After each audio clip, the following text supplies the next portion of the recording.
Prezados alunos, nas aulas 6 e 7 nós vamos falar um pouco sobre pesquisa em computação e vamos focar a atividade e as aulas no trabalho de conclusão de curso, para que vocês já possam começar a se preparar e definir algumas ideias, que no nosso curso se chama Trabalho de Graduação em Sistemas de Informação. Nós, como professores aqui no campus de Frederico Westphalen, estamos lotados no DTEC-INF, Departamento de Tecnologia da Informação. Então, todos os projetos desenvolvidos de pesquisa, de extensão e de ensino, eles são ligados ao departamento. Nós temos os projetos desenvolvidos pelos professores, nos quais vocês podem participar como bolsistas de iniciação científica. Se são projetos de pesquisa, também tem os de extensão, né? E aí o bolsista não é de iniciação científica, é bolsista de extensão. Ou vocês podem participar também como voluntários. Então, se algum de vocês tem tempo e já tem interesse em começar a desenvolver alguma ideia de trabalho de conclusão de curso, pode falar com os professores, verificar que projetos eles têm, em que áreas, e se inserir nesse grupo como bolsista voluntário, caso não exista bolsa. Se existe bolsa, vocês podem concorrer aos editais como bolsistas efetivos. E nós temos os projetos desenvolvidos pelos alunos, que são projetos do Trabalho de Graduação em Sistemas de Informação, o TGSI, que tem 2 disciplinas, 1 e 2, no último ano do curso, respectivamente nos 8º e 9º semestres. E aí vocês têm que escolher um tema e um professor orientador. Como é que funciona então o nosso TGSI, o Trabalho de Graduação em Sistemas de Informação? Vocês vão desenvolver um modelo, um sistema, uma aplicação, um estudo de caso, cada um vai escolher o seu tema, e vai apresentar e defender esse trabalho perante uma banca examinadora. Essa banca examinadora é composta por 3 professores, exceto o orientador. O orientador ele não avalia, ele faz parte da banca, mas ele não avalia. Quem avalia são os outros 3 professores. Vocês vão então escolher uma área de interesse de forma individual e vão, dentro dessa área, definir um tema de pesquisa. Eu me interesso por implementação de aplicativos para dispositivos móveis. Eu me interesso pela área de sistemas operacionais, eu me interesso pela área de gestão de tecnologia da informação, eu me interesso pela área de jogos digitais, eu me interesso pela área de inteligência artificial. E aí vocês vão conversar com algum professor que domine essa área de interesse e que ajude vocês a traçar um projeto. Ou o professor já tem um projeto e vocês podem se inserir nesse projeto e trabalhar com o TGSI de vocês dentro desse projeto do professor, ou propor alguma coisa nova. E também podem propor algumas coisas em parceria com empresas, principalmente se você já trabalha numa empresa, algumas vezes já tem alguma atividade que a empresa está precisando e vocês vão unir o útil ao agradável, o trabalho de vocês na empresa com o trabalho de graduação do curso. Primeira etapa, então, para vocês se prepararem para o trabalho de graduação em sistemas de informação, quando vocês estiverem lá no 8º semestre, escolher o tema, em que área vocês querem trabalhar e quem vai ser o professor orientador. Tem que ser um professor do curso de sistemas de informação.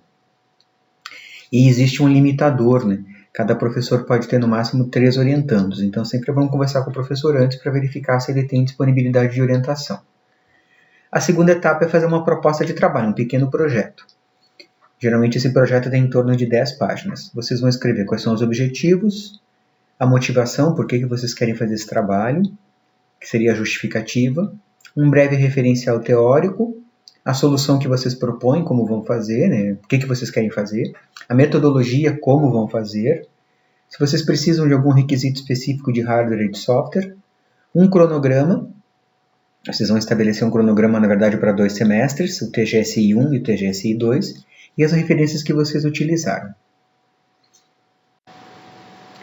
Além dessa apresentação desse primeiro projeto, que é uma proposta que vai ser avaliada por uma banca, que vocês vão poder discutir com o orientador quais seriam os professores mais indicados de acordo com a área que vocês escolheram, né?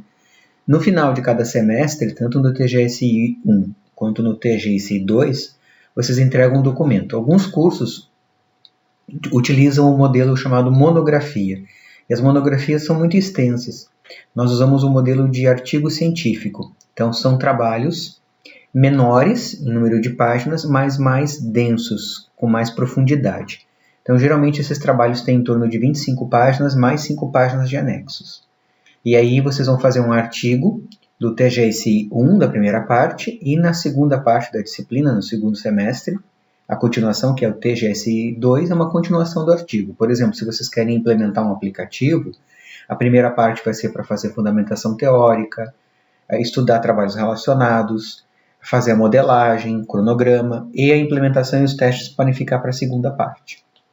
Nós utilizamos alguns modelos. O modelo mais comum do artigo é da SBC, da Sociedade Brasileira de Computação, mas se o professor orientador de vocês quiser, existem outros modelos que também são aceitos, né, como o modelo da ACM, da I3E ou da Lecture Notes. Então, essa definição do modelo ficará a critério do orientador em acordo com o aluno, mas geralmente a gente trabalha com o modelo da SBC. O que vai ter nesse artigo? Então, vocês entregaram a proposta, que é aquele pequeno projeto, né, com os objetivos, motivação. Se a proposta for aprovada pela banca, o primeiro orientador vai ler, vai ajudar vocês também a conduzir a proposta. Vocês vão começar a fazer a primeira parte do artigo TGSI 1. Então, vai ter uma introdução, e aí vocês vão usar muitas coisas que vocês já escreveram naquela proposta também, porque já está escrito lá, né, os objetivos, a motivação, vocês vão resgatar aquilo e colocar no modelo de artigo. Então, a introdução ao tema do trabalho de graduação, problema, os objetivos, o que vocês querem fazer, a motivação, que é a justificativa, a estrutura do que vai ser apresentado em cada etapa. Depois, o referencial teórico ou fundamentação teórica, vocês vão buscar trabalhos publicados em anais de eventos, revistas, livros, contendo trabalhos científicos que embasam o tema de que vocês estão propondo. Eu quero falar, por exemplo, de redes de computadores. Então, eu vou falar um pouquinho sobre o conceito de redes, eu vou falar o tipo de rede com o qual eu quero trabalhar.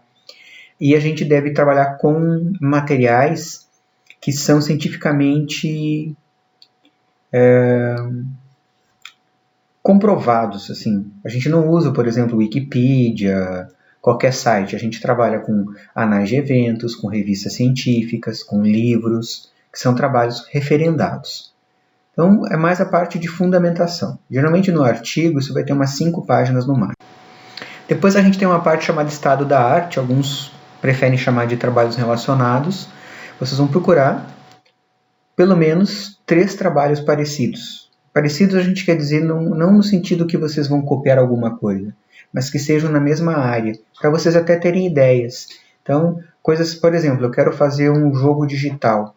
Eu quero fazer um jogo educacional, digital, para matemática dos anos iniciais do ensino fundamental. Eu vou olhar outros jogos que já foram feitos, que tecnologias foram utilizadas, que tipo de materiais foram desenvolvidos, e eu vou estudar esses trabalhos, vou falar um pouco deles e vou comparar com o meu. Então, no final desse estado da arte ou trabalhos relacionados, a gente faz um comparativo entre o que a gente estudou e o que a gente está propondo. Depois a gente tem a seção da solução proposta ou implementada. No 8º semestre ainda é uma proposta, porque está em desenvolvimento.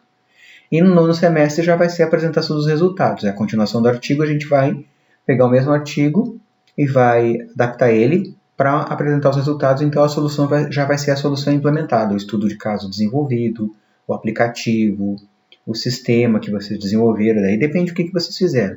Aí vai ter análise de requisitos, modelagem, modelo entidade de relacionamento, diagrama de classes, storyboard, depende do tipo de trabalho que vocês escolheram, né? Como foi feita a implementação, como foi testado, como foi validado junto aos usuários, e aí vocês também vão discutir os resultados obtidos. Fechando o trabalho, considerações finais. Se vocês alcançarem os objetivos propostos, quais são as dificuldades que vocês encontraram durante o desenvolvimento, a principal contribuição, trabalhos futuros, o que pode ser feito a partir daqui, então o que faltou fazer, o que poderia ser feito a mais, né? O que vocês não conseguiram fazer dentro do tempo previsto por algum problema. E referências, tudo que vocês usarem tem que ser referenciado, então os sites, os livros, artigos publicados em eventos, em revistas, manuais, vocês têm que anotar o nome dos autores, o título, o site, o link, se é um livro, qual é a editora, tem que colocar o ano da publicação, tem que colocar quando vocês acessaram, se é material acessado pela internet, tudo tem que ser muito bem construído de acordo com a metodologia da pesquisa científica. Pode ou não ter anexo, depende do trabalho que vocês vão fazer, então algum atestado, eu fiz um trabalho e é um trabalho na área de psicologia, então eu preciso de um atestado de um psicólogo dizendo que validou o trabalho. Então, alguma modelagem, se o orientador achar que o modelo pode ficar no anexo. Então, isso também o orientador vai ajudar vocês a definirem se vai ou não ter anexo. A questão das etapas, assim, para ajudar vocês a começarem a pensar sobre o trabalho de graduação. O tema que vocês pretendem estudar ou o problema pode ser colocado numa forma de pergunta. Essa vai ser a pergunta de pesquisa que vai nortear o trabalho. E a partir dessa pergunta vocês vão definir o objetivo geral. Então, eu tenho uma pergunta, assim, por exemplo, como resolver determinado problema que o meu usuário tem.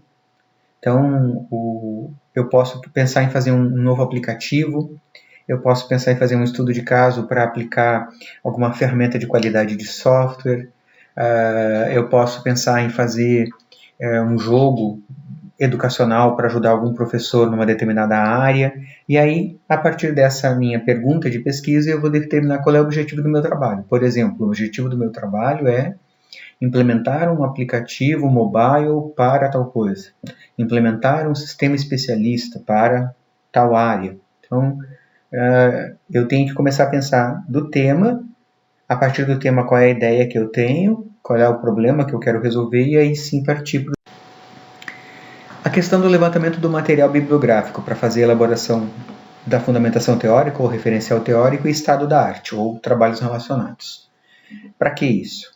Para que vocês não refaçam trabalhos de pesquisa que respondam à mesma questão, para posicionar o trabalho de vocês perante os outros que estão sendo desenvolvidos, e também para ter uma ideia da importância da atualidade desse tema. Por exemplo, vocês propõem um sistema de informações gerenciais.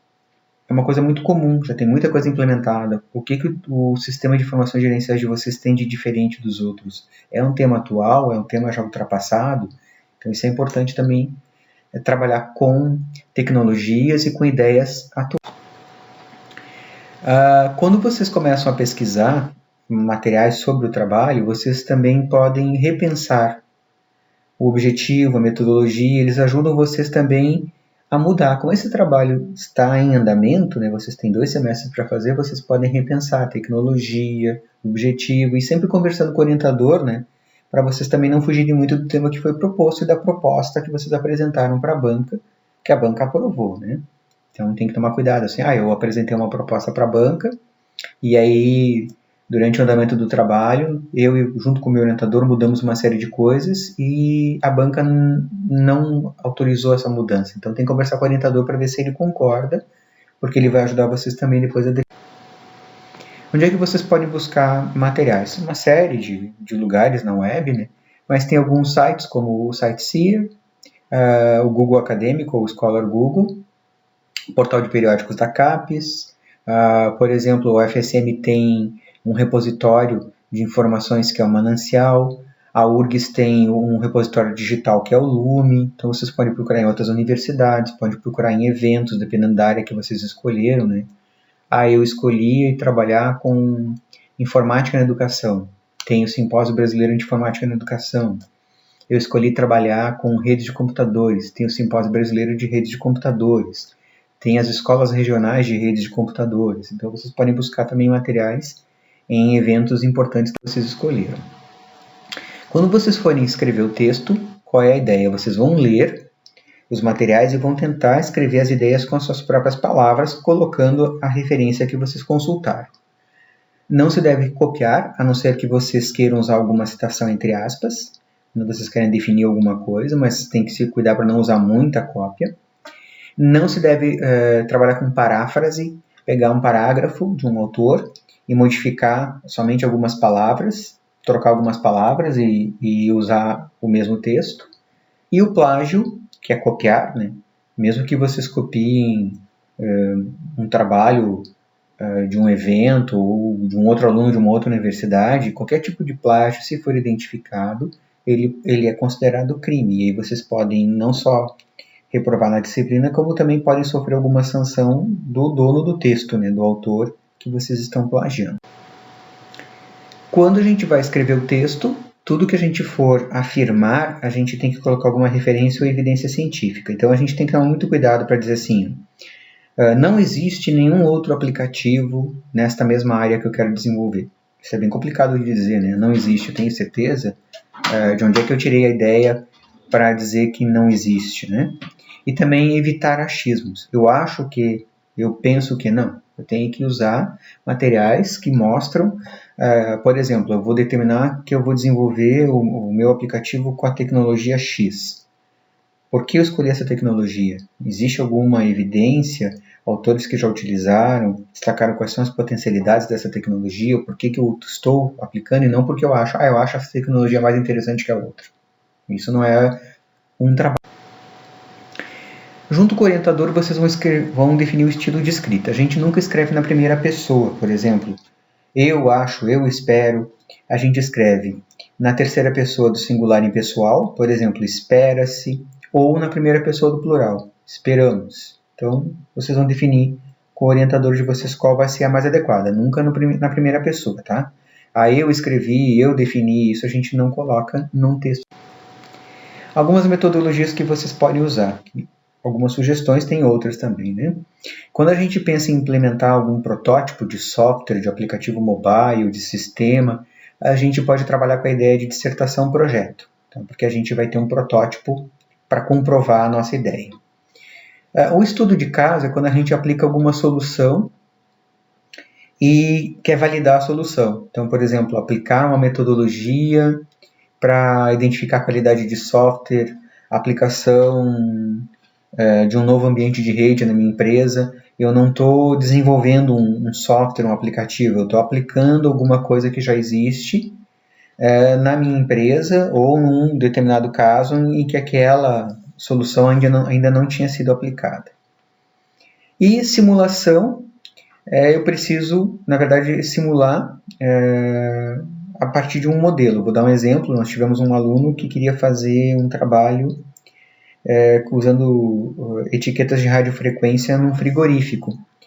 E ele não tinha como mostrar efetivamente no frigorífico todo o trabalho, porque ele não tinha um estudo de caso real para fazer. No frigorífico, no caso, né? Ele não tinha como entrar no frigorífico e aplicar todo o sistema que ele tinha proposto para validar. Então ele usou um ambiente de simulação. Isso é bem comum, tem ambientes de simulação de várias áreas, e aí vai depender do orientador de vocês também, né? Ajudar vocês a definir qual vai ser o ambiente de simulação e por que vocês vão adotar uma simulação e não um ambiente real. Porque o ambiente real é muito caro para a gente testar, ou porque ele é perigoso. Então, eu quero fazer um trabalho que envolve informática e química, mas se eu fosse testar no laboratório de química, isso poderia ser perigoso além de ser caro. Então, eu vou simular esses testes. Isso tudo vocês vão definir junto. Se eu vou desenvolver software, tem que ter modelo. Então, modelagem do banco de dados, geralmente tem o modelo entidade de relacionamento, diagrama de casos de uso reais, diagrama de classes, diagrama de estados, e aí também, junto com o orientador, vocês vão definir quais são os modelos baseados nas aulas que vocês tiverem de engenharia de software 1 e 2, né, para vocês se prepararem também para o trabalho do curso. Testar, se vocês vão implementar algum software, tem que testar o software. E depois validar o trabalho de vocês. Como é que vocês vão validar? Vocês vão fazer algum tipo de instrumento de pesquisa para os usuários colocarem as suas opiniões, vocês vão observar os usuários utilizando, vocês vão ter atestados de especialistas da área. Por exemplo, eu vou fazer um sistema especialista para licenciamento ambiental. Eu vou ter engenheiros ambientais que vão validar e vão me dar um atestado de que o meu software está de acordo com a área ambiental. Eu vou fazer um trabalho na área de educação e vou trabalhar com língua inglesa. E eu vou observar alunos e professores utilizando o material, o meu software, a minha aplicação. E além disso, também posso ter atestados desses professores. E eu também posso fazer um questionário para quem utilizou o software. Então, alguma forma de mostrar que vocês colocaram aquele trabalho em efetiva utilização e vocês têm resultados para apresentar. Geralmente, esses resultados vão ser apresentados só na segunda parte. Todas as referências que vocês utilizarem dentro do trabalho têm que ficar apresentadas no final do texto, né?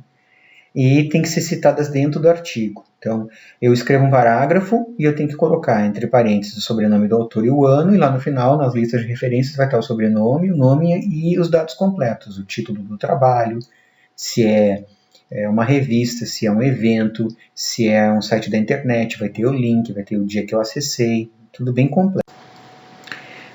Como sugestão para vocês, né, vocês podem procurar trabalhos de conclusão que já foram desenvolvidos pelos colegas do curso aqui, no repositório do FSM, o repositório.fsm.br, que é o repositório chamado Manancial.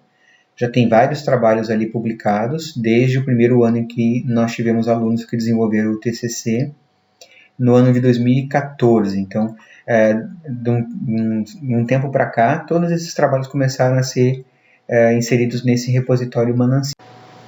Algumas referências aqui para vocês, se vocês quiserem estudar um pouquinho mais sobre pesquisa em computação. Essa é a primeira parte da aula, né? Nós temos um livro chamado Pesquisa em Computação, do professor Vinícius Gades Ribeiro e do professor Jorge Zabadal, e também tem o manual com toda a normatização do trabalho de graduação em sistemas de informação.